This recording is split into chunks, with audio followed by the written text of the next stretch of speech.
રાજકોટમાં કોળી સમાજના યુવક દ્વારા ક્રાઇમ બ્રાન્ચના ડીસીપી જગદીશ બાંગરવા સામે જે ગંભીર આક્ષેપો કરવામાં આવ્યા છે તેના કારણે રાજકારણ ગરમાયું છે। આ મુદ્દે વડગામના ધારાસભ્ય જિગ્નેશ મેવાણી લડી લેવાના મૂડમાં દેખાઈ રહ્યા છે। તેઓ સીધા આક્ષેપ કરી રહ્યા છે કે ડીસીપી જગદીશ બાંગરવા સામે ફરિયાદ નોંધવામાં આવે નહીંતર ઉગ્ર આંદોલન કરવામાં આવશે। ત્યારે સવારે કેટલાક રિપોર્ટોમાં ઘટના સામે આવી જેમાં જે સુરેશ નામના કોળી સમાજના યુવક છે તેને મારવા મામલે આ રિપોર્ટ છે તે રિપોર્ટમાં ડીસીપી જગદીશ બાંગરવાને ક્લીન ચીટ આપવામાં આવી હતી। જોકે આ મામલે હવે જિગ્નેશ મેવાણી એક પત્રકાર પરિષદ યોજીને પીડિતનો વિડીયો બતાવીને શું ધડાકો કર્યો વિગતે વાત કરીએ। વૈષ્ણવજન તો તેને કહીએ જે પીડ પરાઈ જાનાને રે। દર્શક મિત્રો, નવજીવન ન્યૂઝમાં આપનું સ્વાગત છે। હું છું ફૈઝાન। રાજકોટમાં કોળી સમાજના યુવક સુરેશનો જે કિસ્સો છે તે ખૂબ ચર્ચામાં છે।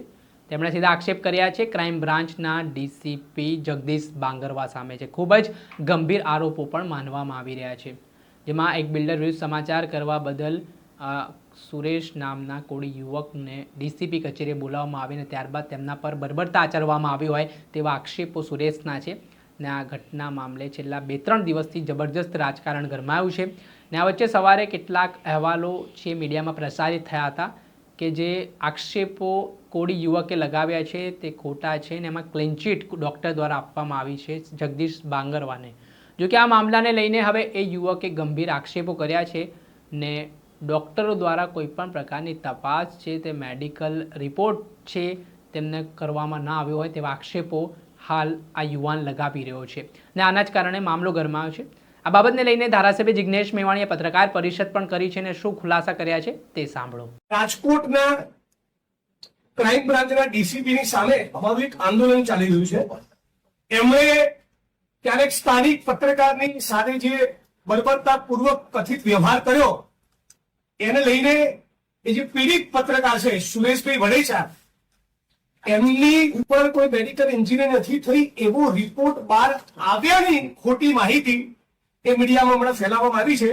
તો પીડિતે હમણાં જ મને પોતાનો વિડીયો મોકલી આપીને એવી સ્પષ્ટતા કરી છે કે મારા ગુના માર્ગમાં IPS DCP crime Rajkot Jagdish બાંગરવાએ જે પેટ્રોલ નાખવાની કોશિશ કરી કે મારા ગુના માર્ગમાંથી કોઈ સેમ્પલ લેવામાં આવ્યું જ નથી, એટલે રિપોર્ટ નીલ આવે કે મારી વિરુદ્ધમાં જાય એનો પ્રશ્ન ઉપસ્થિત થતો નથી। મારું નામ છે સુરેશભાઈ જયંતિભાઈ વડેચા।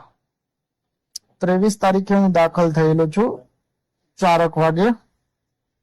દાખલ થયા બાદ ડોક્ટર સારવાર માટે ટ્રીટમેન્ટ લેવા માટે હું દાખલ થયેલો છું। ગુદા ભાર્ગની માલિકોર પેટ્રોલ છાંટવામાં આવેલું હતું જગદીશ બાંગરવાએ। એમને ડોક્ટરને મેં લખાવેલો હતો। ડોક્ટરે મારા એવા કોઈ જાતના કઈ રિપોર્ટ કરેલા નથી અને કોઈ એવી ટ્રીટમેન્ટ કરેલી નથી ડોક્ટરે। તો રિપોર્ટ પછી મારા નોર્મલ જ આવે ને।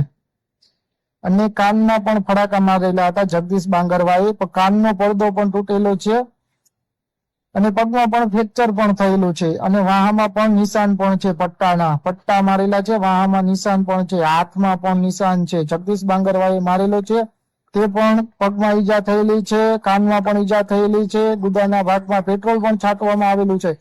24 કલાકની માલિકોર હોય તો રિપોર્ટમાં આવે, 24 કલાક ઉપર થઈ જાય તો રિપોર્ટમાં આવતું નથી એવું ડોક્ટરે કીધેલું છે। રાજકોટ સિવિલ હોસ્પિટલમાં કહેવામાં આવેલું છે, એટલે ખોટી કોઈ અફવા ફેલાવાનું રહેવા દેજો। આપણે સાંભળ્યા હતા ધારાસભ્ય જિગ્નેશ મેવાણી। તેમણે જે મોટા ઘટસ્ફોટ કરવાની શરૂઆત છે તે પ્રેસ કોન્ફરન્સના માધ્યમથી કરી છે ને આખો જે સમગ્ર બનાવ બન્યો હતો તે બનાવને લઈને તેમણે વાત કરી છે અને વિડીયો ચાલુ પ્રેસ કોન્ફરન્સમાં એ પીડિત યુવકનો બતાવ્યો છે। તેના કારણે અનેક પ્રકારની ચર્ચાઓ પણ હવે વેગવાન થઈ છે। દર્શક મિત્ર, આવા જ નવા વિડીયો સાથે આપણે માહિતગાર કરતા રહીશું, એટલે નવજીવન ન્યૂઝ જોતા રહો।